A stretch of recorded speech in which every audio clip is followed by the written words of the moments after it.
Larry, I mean, I concur with you because I work quite a bit with Foreign Affairs and a few other government institutions, Commerce, CDC, and let's face it, it's not just Cambodia, it's many other ASEAN countries have this deficit in terms of building the awareness among society.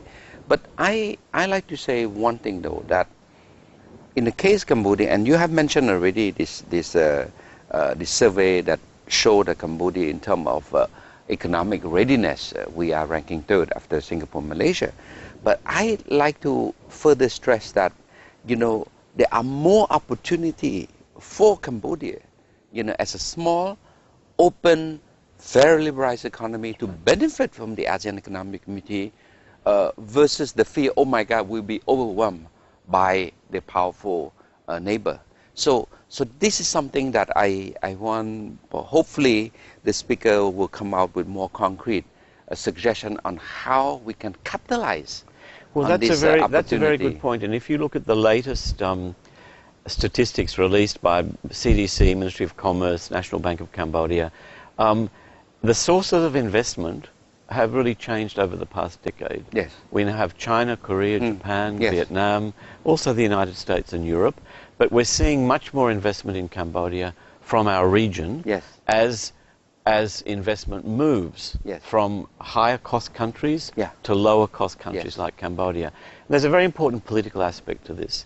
The maintenance of political stability is critical, yes. and also responsible tripartite cooperation between government, the private sector, and a responsible trade union movement. Yes, I agree. I come from Australia, where yes. we have a strong history of robust yes. industrial relations, yes. but it's tripartite. Yes. So policy is very much yes. responsibly negotiated. Yes. And this is something that is very important for Cambodia's maintenance of itself as an attractive investment yes. environment. Larry, you touched the heart of the issue of the day. Ultimately, you know, in order to have growth, right, you cannot have a redistribution of growth if you don't have growth. Of course. Right? But there's a prior condition that growth comes from investment, from trade, from economic activity. But these economic actors does not come if they do not feel that there is a sense of political stability, there's safety, their property, their private property are protected. And this is where I stress that, you know, ASEAN Economic Community may sound big, may sound very macro, but we have to go to the micro level, that Cambodia and the responsible actor, whether the union, whether the opposition party, whether the government official, whether the private sector, they must act responsibly, you know, in order to project an image of stability, not an image of demonstration, that sort of thing. I don't want to get politicized on this one. No, but we saw in the 6 months following the election, we saw some concerns, for example, from the Japanese investment community. Yes. Very cautious. Investment slowed down. Yes. That was a temporary development. But these are important issues to track. Yes. And the point about stability, the point about responsible behaviour by government, yes. business, yes. and trade unions. I think the other issue, Siphana, I'd like to mention that's critical to this is it's linked to our early discussion about human resource development. Yes. If Cambodia is to take the advantages and opportunities of ASEAN Economic Community, human resource development is critical. 2 reasons. It will increase the skill of the labour force. Yes. But also, it will protect Cambodia from being overwhelmed by the movement of skilled labour from elsewhere in ASEAN into Cambodia. Yeah. Some of that movement will be a very positive thing, yes, yes. because there are gaps in the labour market I agree. fine young people from Singapore, Malaysia, Thailand, Vietnam, wherever can fill. But it would be very unfortunate if at the same time Cambodia was not focusing on building the human resource development of its young people. And Larry, I agree 100% that, you know, the ASEAN Economic Community ultimately have to be about people. And when the people feel connected, they can learn from each other. They respect each other. And I can tell you, the exposure of a young Malaysian lawyer or a young Singapore architect, when he come to Cambodia and work with a young Cambodian architect or engineer, these are exposure. Yeah. These are exposure, and one have to look from that side. But again, how do we build the level of the young Cambodian engineer, the young Cambodian lawyer, young Cambodian architect, so that they are in position to absorb? Because if the gap is so wide, that is where the import, sort of like the substitution, right? People feel that, oh my God, they come to take my job, versus, oh my God, now I can learn from them. If you look at the construction industry, just to give a good example, 10 years ago, one would never imagine that you can give a contract to build a 20-story building to a Cambodian company. No way. Now, they can assure me, they say, look, Siphana, below 20 story, we can do it. And why? Because they've been working with POSCO to build Watana Tower, they've been working with the Canadian Tower, they've been working, God knows with how many towers sprucing up in Phnom Penh. And these are, to me, the value, the true value of economic community. Well, I'll give you another example that you're familiar with. CDRI is on Street 315 in Tok Kok. Yes. An extraordinary retail development has just opened TK Avenue. On the corner. The arcade, designed by one of Cambodia's leading young architects. Exactly. It's of a standard comparable to anywhere in the world. Exactly. These are the parts of the success story we're talking about before. Yeah. The returned, highly educated, creative, motivated young people. We just need more of them. Exactly. And we need more institutions in Cambodia that can produce them. Exactly. That can produce them, but that will give them the incentive. That's right. To stay, to grow, and to contribute. And I think this incentive question is very important. I spoke to many young people after the election who voted for either government or the opposition. I'd like to hear what everyone thinks. And one theme that came through more strongly than anything else, one was education, but the other one was fairness of opportunity. Okay. That the opportunity is not just taken by the elite, that there is a broader approach to equality of opportunity. Yes. This sounds very idealistic, but I think the government and the private sector need to demonstrate that there is the opening of more fairness of opportunity, and it will meet the demands of that younger generation. Good point to stop, because we're running out of time. So what's your last message?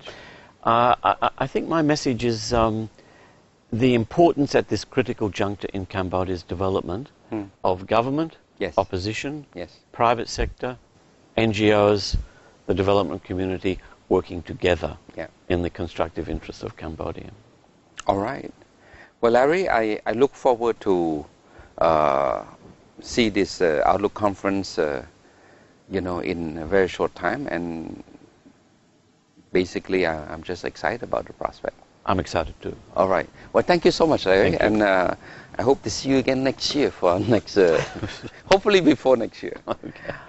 So, ladies and gentlemen, we're coming to the end of the show, and I hope you have a glimpse a bit of the prospect of this year, and I expect that our conference, which is our flagship event of the year for CDRI, which I have the honor and pleasure to serve as board chairman of the board, and Larry, as a very able executive director, we can put together a conference that will bring up all the issue, the challenge, and hopefully from the discussion we could have a lot of substantive idea to recommend to not just to the government but to the economic actor, to the country. And we are just so blessed and honored that Prime Minister Deng Hun Sen has always given us the honor to come and open the conference. So on that note, we're looking forward to have a good conference. So good night.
Good evening, Excellency, ladies and gentlemen. Welcome once again to Cambodia Global Dialogue of Southeast Asia TV.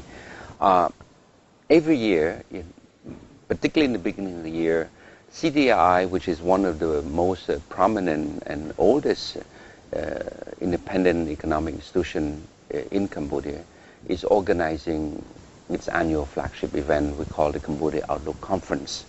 And that's where we have the honor for the last 7 years. So to have the Prime Minister coming to give a keynote speech to kick off the discussion.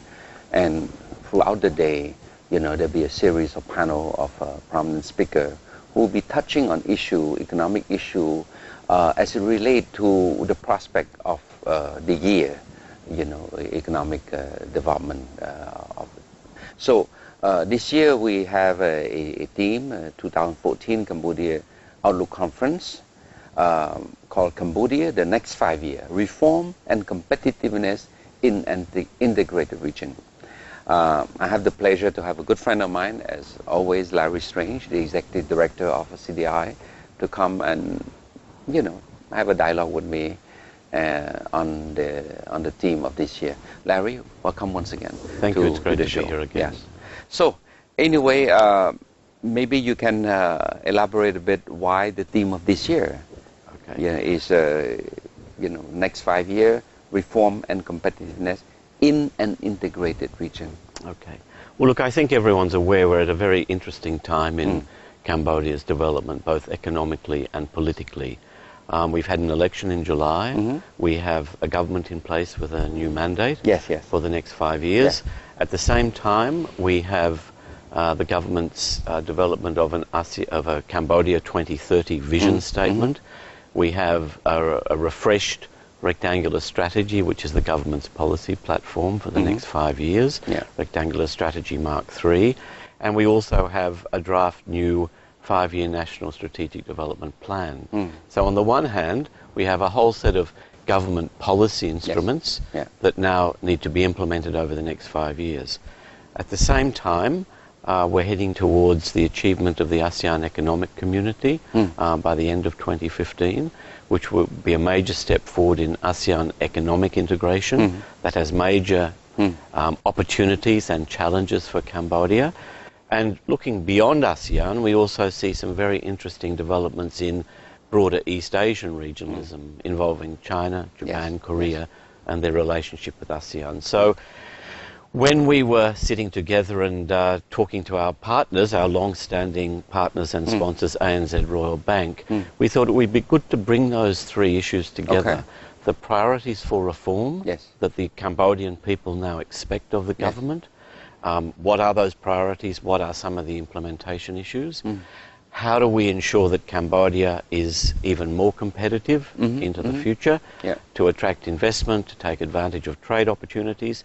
But also, what does it mean, ASEAN Economic Community and a more integrated region? Because there are many opportunities, but there are also some policy challenges Cambodia will need to deal with. That's our thinking. That's speaking of policy challenges.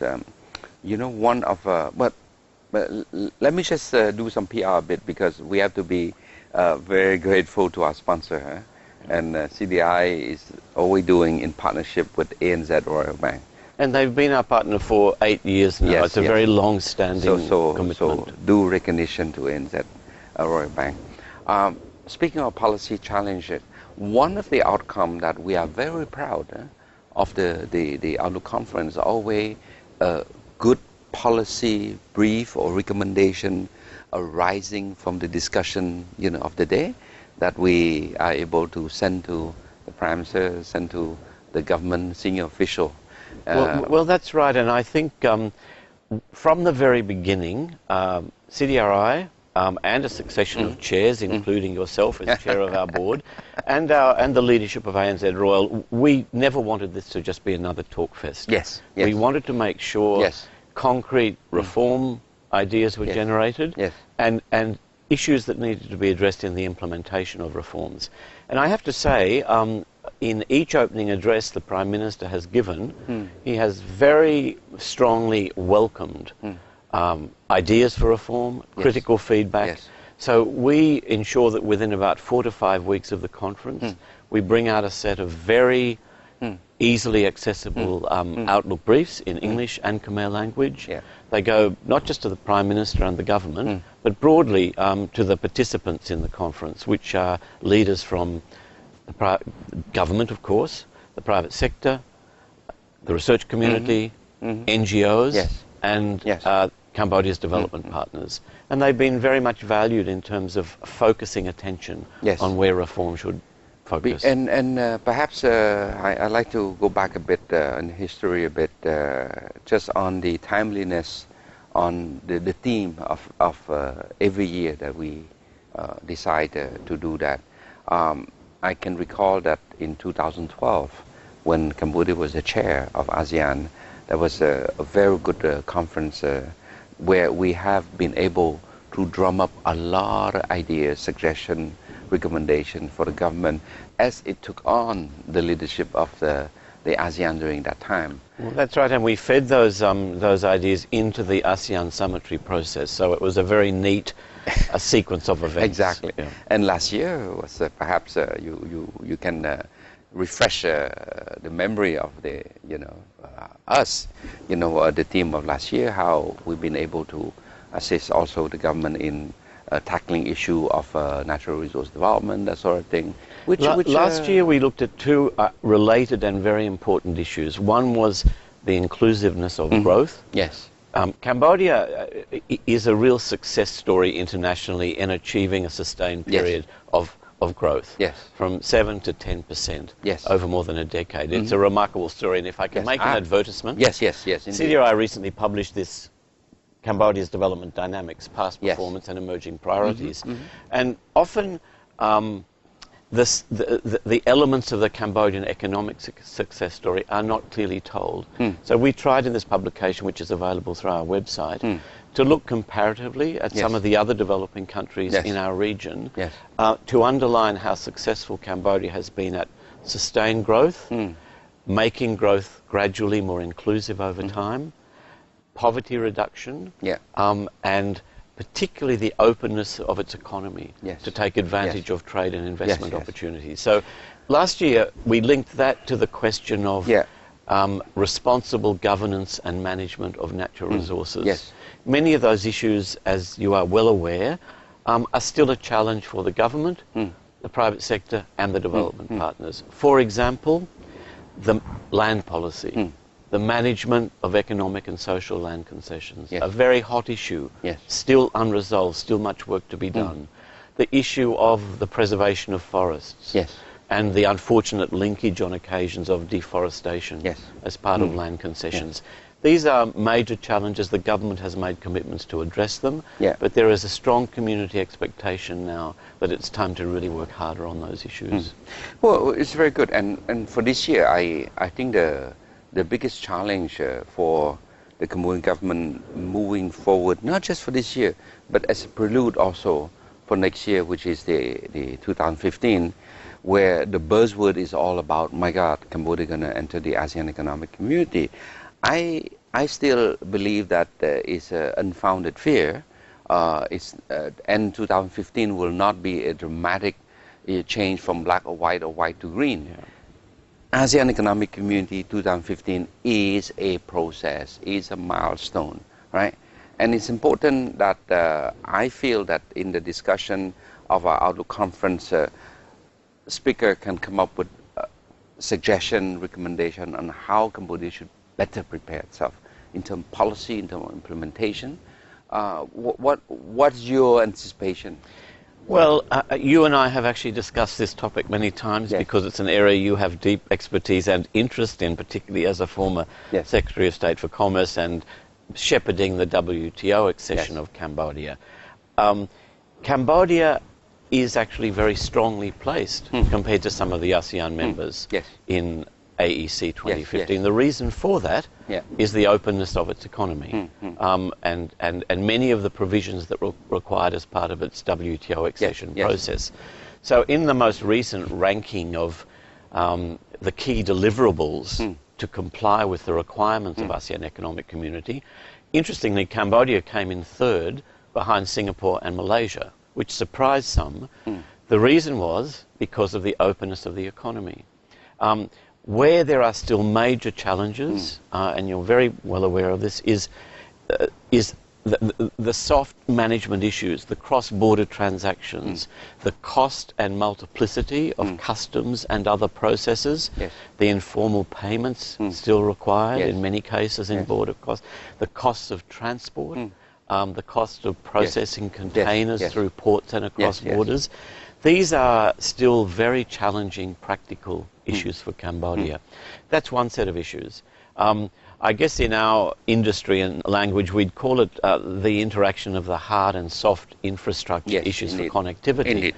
The hard infrastructure is actually going quite well through the efforts of the Cambodian government and private sector, but also the major programs of the Asian Development Bank, for example, and other bilateral donors, partnerships with China, Japan, Korea. The roads, the highways, the ports, a lot of progress has been made. But these soft issues, the administrative issues, still a major challenge in complying and taking advantage of the opportunities with AEC.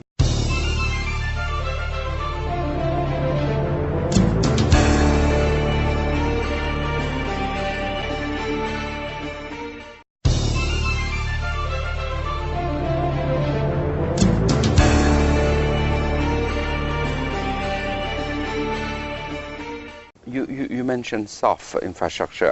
For me, in my mind, what trigger is more on the human dimension side, right? You know, and it's clear that for Cambodia, we have to start putting more emphasis, you know, on human resource development, education, you know, for a competitive and creative Cambodia.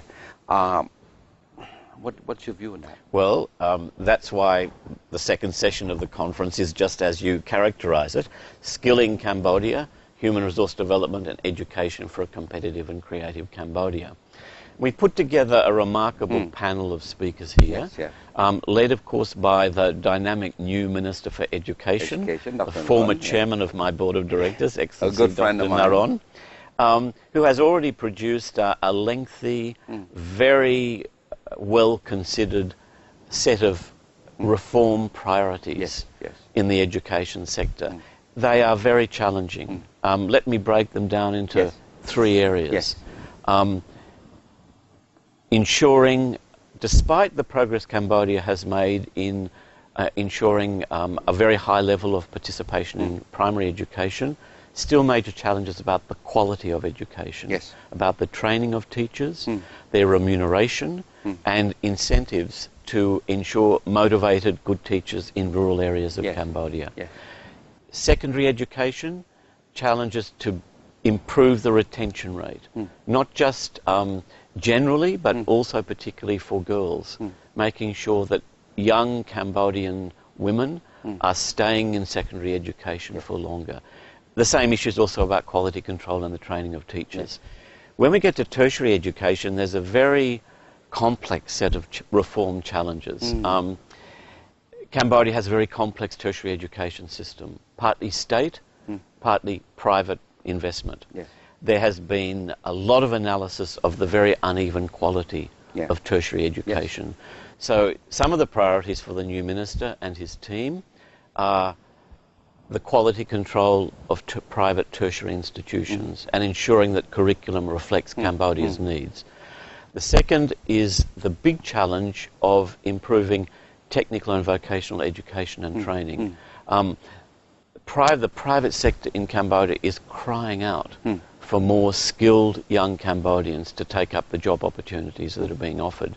Young Cambodians, on the other hand, are crying out for opportunities for skilling, for access to institutions that are going to give them marketable skills and marketable qualifications. To speak frankly, we have far too many graduates who are coming out with degrees in business, management, accounting, communication, very generalized studies that are perhaps of value generally, but they do not actually build skills that are attractive to the labour market. We're very weak on, despite some of the fine institutions like the Institute of Technology of Cambodia, we're very weak in technology, science, project managers, technical advisors, all of the things that we need to drive not just industrialization, but improved agriculture, for example, agricultural technologies. So it's a very big set of issues, and one of the solutions is a much more effective dialogue and partnership between government and the private sector, both in government responding to labour market needs, but secondly, to ensure the design of good public-private partnerships in tertiary education. And there's a very political aspect to this, because the younger generation of Cambodians, and we saw it in the recent election results, they are demanding more of their government. Exactly. Well, you know, Larry, I concur with you that on the education side, particularly on tertiary side, we are producing a group of students who have high expectation, but whose skill is not matched. It's a mismatch. I'm not saying that you shouldn't take economic class or accounting or management, but it's a mismatch in a context where the demand is more on the skill side. But having said that, right, I hope that there be more. I don't consider it as a lost generation yet. I consider that at least, unfortunately, they have spent 4 years restructuring their mind to enter the labor force. You know, so unfortunately, they have learned the wrong skill that is not used at this moment in time. But hopefully, we can refocus to have maybe an extra year of focusing on skill. So building on the 4 years that they had anyway. So I'm more a guy with a glass half full. But I agree with this, and there is actually a very positive side to this story. If you look at fine institutions like the Royal University of Phnom Penh, the Royal University of Agriculture, the Institute of Technology of Cambodia, as CDRI, we work very closely in partnership with institutions. We employ their graduates, and they're very good graduates. So there's a success story as well. And the other success story is not just CDRI, but many other institutions in Cambodia have been competing very well in many of the international scholarship programs offered by Australia, the United States, Canada, Japan, Korea. And we have a whole new wave of very talented, now very highly educated young Cambodians returning with good PhDs and master's degrees in a whole range of social sciences and technical areas that are now an invaluable resource for Cambodia's future. So there's a success story as well, but there are many challenges within the system. Now I want to move to the last sub-theme of that Outlook conference, which is more the ASEAN Economic Community 2015. What does it mean for Cambodia? Well, I think one of the challenges we face is that the experience of ASEAN Economic Community and its implications has very much until now only been the domain of government bureaucrats. I agree. Within the Ministry of Commerce and elsewhere, good people doing good work, and also a very small number of representatives of the private sector who are involved in these consultative mechanisms in ASEAN. I think if you ask the average Cambodian, or even the average Cambodian bright student, there'd be very, very little awareness of what it means. And I think that's the first challenge. How do we communicate more effectively that it is an opportunity and that Cambodia will be open to a whole set of opportunities, not just within ASEAN, but in the relationships ASEAN has through free trade agreements and other mechanisms with China, Korea, Japan,